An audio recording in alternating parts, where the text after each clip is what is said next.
আমাদের ছোটবেলায় বন্ধুদের সঙ্গে ঝগড়ার বিষয় ছিল নটরাজ নাকি অপ্সরা, কোনটা ভালো পেন্সিল। কিন্তু শুনলে অবাক হবেন, দুটো বিখ্যাত পেন্সিলের নাম আলাদা হলেও এই দুটো পেন্সিল কিন্তু একটাই কোম্পানি তৈরি করে। এই কোম্পানির নাম হলো হিন্দুস্তান পেন্সিলস প্রাইভেট লিমিটেড।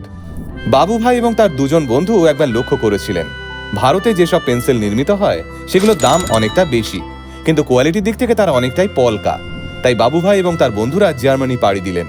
সেখানে কিভাবে পেন্সিল বানাতে হয় তার সমস্ত পদ্ধতি শিখলেন এবং দেশে ফিরে এসে 1958 সালে তারা লঞ্চ করলেন নটরাজ।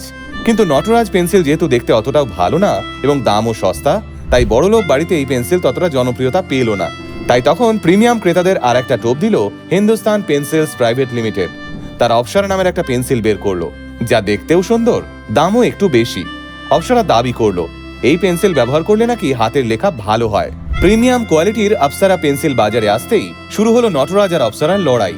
এ বলে আমায় দেখ, তো ও বলে আমায়। দুই শ্রেণীর স্টুডেন্টদের মধ্যে হালকা একটা লড়াই লাগলো বটে, কিন্তু লাভের টাকা তখন হু হু করে হিন্দুস্তান পেন্সিলস প্রাইভেট লিমিটেডের ঘরে ঢোকা আরম্ভ করলো। একেই বলে জিনিয়াস মার্কেটিং স্ট্র্যাটেজি।